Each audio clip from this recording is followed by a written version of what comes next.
from this into this. Wow! Mula sa magulong, di mawaring damitan, ay sa wakas, nagkaroon na rin ako ng pagkakataon na maiayos ang mga damitan. Wow!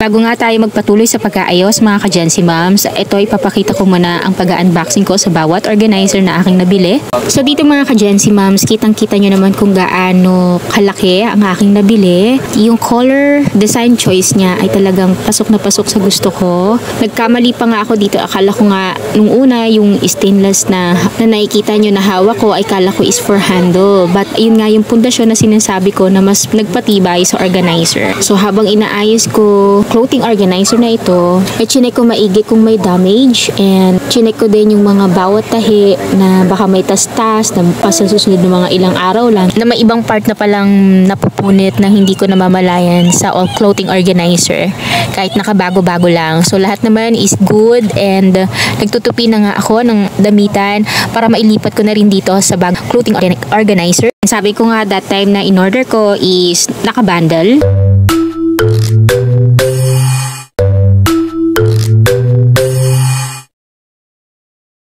So ito na nga yung buy one take one na clothing organizer na tayo ng sale sa online.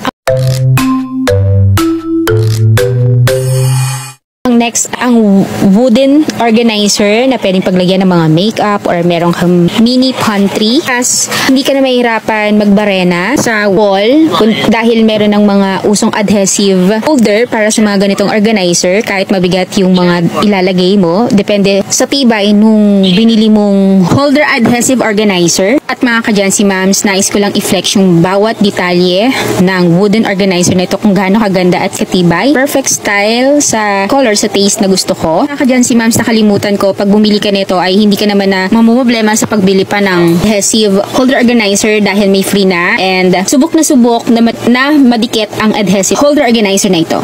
Ang klase ang meron ako, so ang napili ko ay yung mas tingin kong magpa-flatten sa wall yung organizer once na maikabit na. Pasensya na kayo sa ingay sa sound ng anak ko at sa tahol ng aso. Subok ko na mga ka-Gen-Z Moms yung tibay ng ganito adhesive organizer. Dito pinakita ko kung gaano nga kadikit yung ating adhesive holder organizer. Kahit na magalaw ang phone holder ko ay pinush ko talaga na matapos ang video na ito.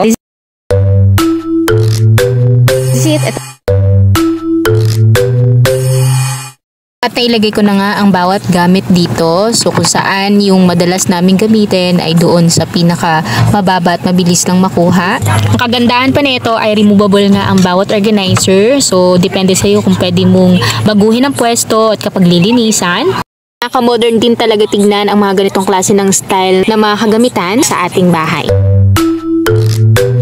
Ito ang kinalabasan mga ka-Gen-Z Moms. Malaki ang pinagbago kahit paano ng desktop ngayon at luminas tignan. Karoon pa kami ng maliit na mini pantry kasi madalas din kami ang nag-i-stock para halimbawa ay nagkulang ang aming budget for food this week ay meron kaming mahuhugot na instant pagkain. Ito na nga ulit ang kinalabasan at yung pagkuha ko ng video ulit sa desktop. Tuwa nga ako mga ka-Gen-Z Moms sa natapos kong gawain ngayon, at ito nga rin ang nagawa ko na hindi ko pa na-videohan sa pag-aayos ng mini pantry din namin sa gilid ng cabinet. At dumating na nga rin ang transparent cortina na inaantay ko dahil inilagay ko to banda sa bandang kama namin para kung sakaling naanggulahan ng pagvi-video ko ang area ng bed namin ay kahit magulo ay hindi na masyadong makikita. So ito nga ang kinalabasan at tuwang-tuwa ko sa araw na ito na aking natapos na mga gawain. Iyan naman yung nakaka-fulfill sa pakiramdam ng isang mamshi na. Tama ba? Sino nakaka-relate sa akin dyan?